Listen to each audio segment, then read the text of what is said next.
100 points now, three-digit gains on the Nifty. Let's just have the Nifty up for a quick bid. The Bank Nifty is up over 3%. I mean, so this is looking better and better with every passing minute, I should say, because it really is so.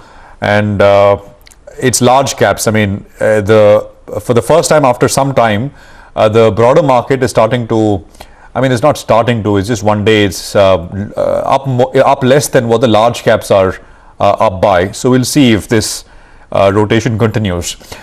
Edelweiss is in focus. I mean, the company is divesting a majority stake in its wealth management business and also plans to list these arms list the arms separately. Rashesh Shah is chairman and CEO at Edelweiss Group. He's joining us right now on the show. Rashesh, good morning. Great to have you with us here. Thanks very much. Congratulations on the deal.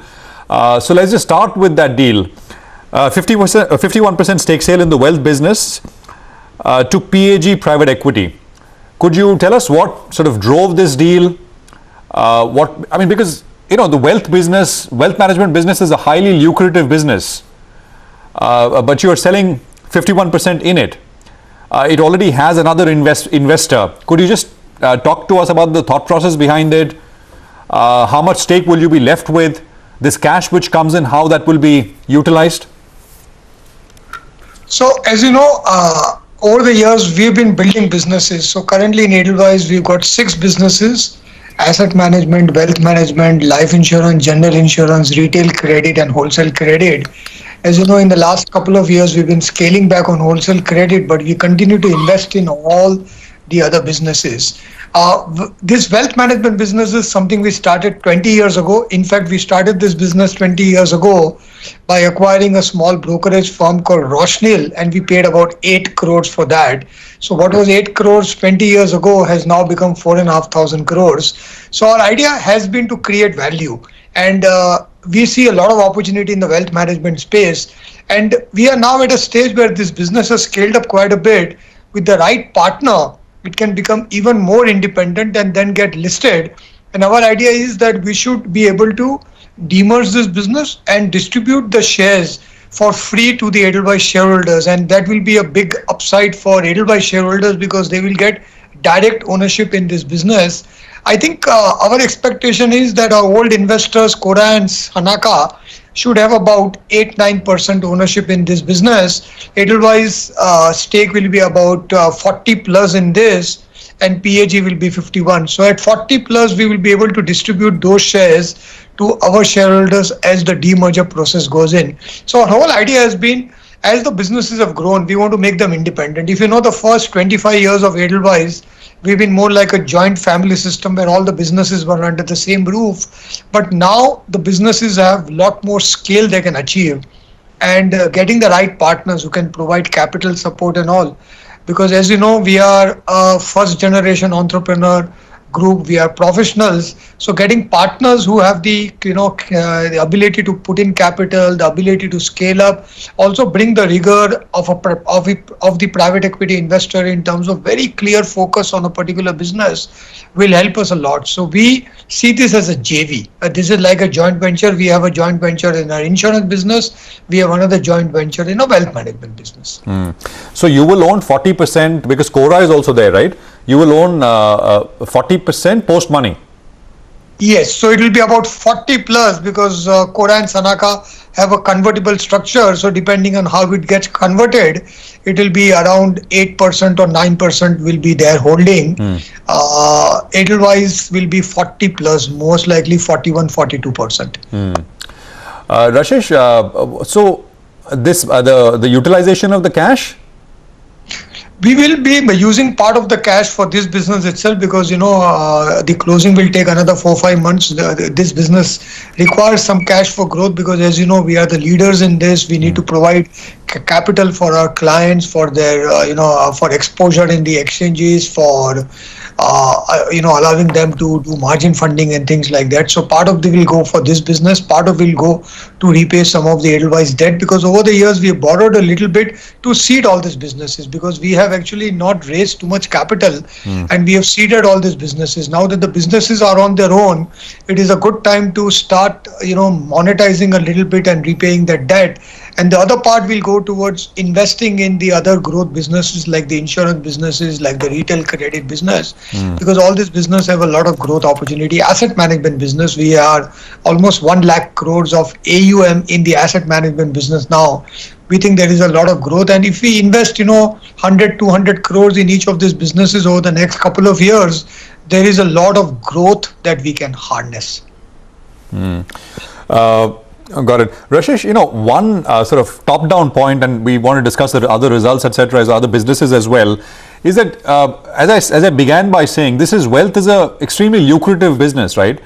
One feedback that one gets when talks to people who've tracked your company and seen the growth at Edelweiss over the years is you're selling stakes in good lucrative businesses.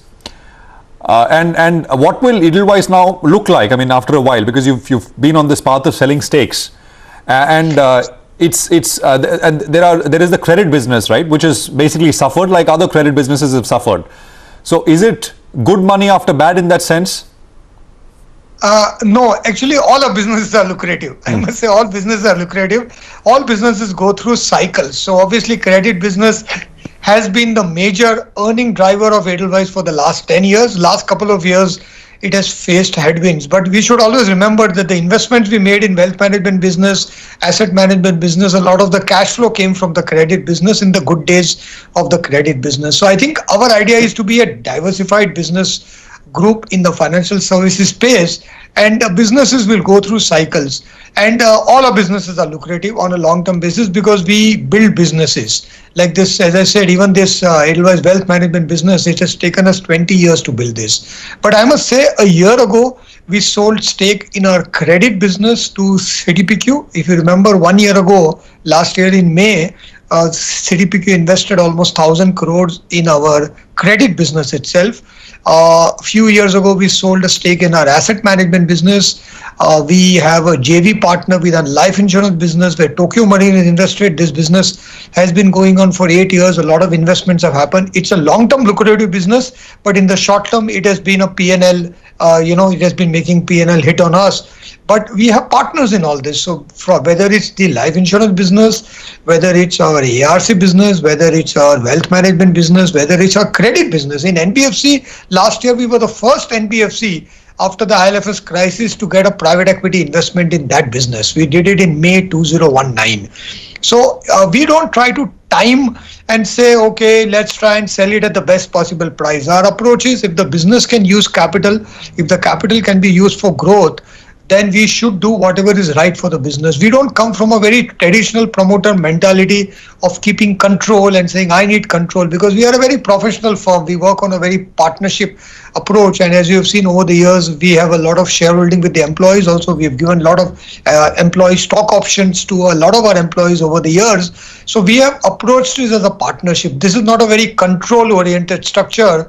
So whether we have internal partners or external partners, if it is good for the business, and we have spoken to a lot of stakeholders. Every time you sell any stake in the business, people will say you should never sell. Ideally, everybody should own 100% of all their businesses, because all businesses, if you do well, can be lucrative, can be growth oriented.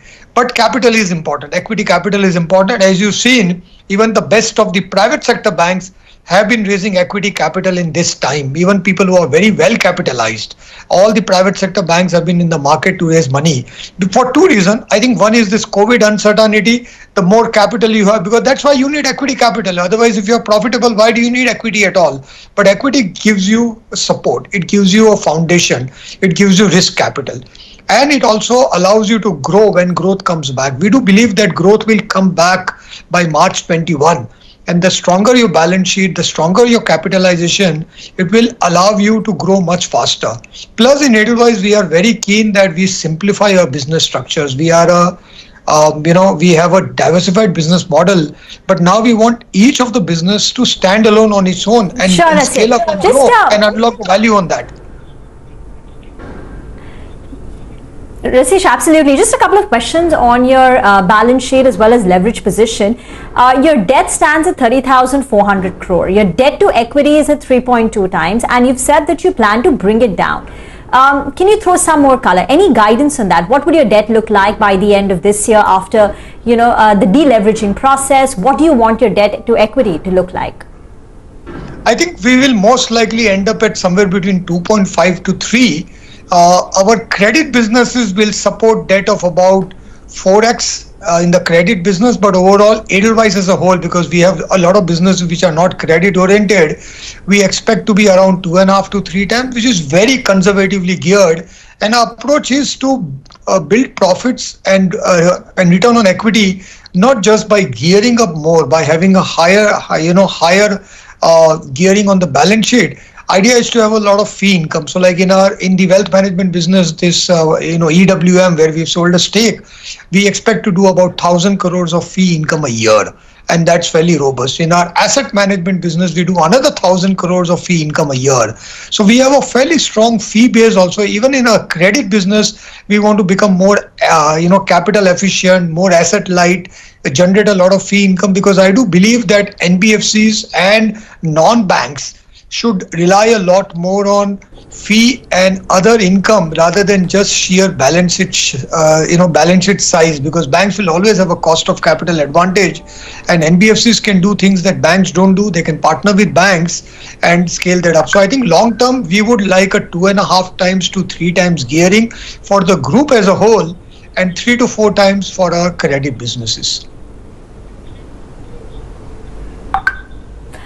Lots of questions, Rasesh, but unfortunately completely run out of time. But we like the fact that you're looking to bring down the debt, as well as growth will come back in the March quarter, March of 2021. Thanks so much for joining in. We'll slip into a break on that note. On the other side, Prakash Agarwal, the Deputy Head of Research at Axis Capital, joins in to talk about the pharmaceutical space. Stay tuned.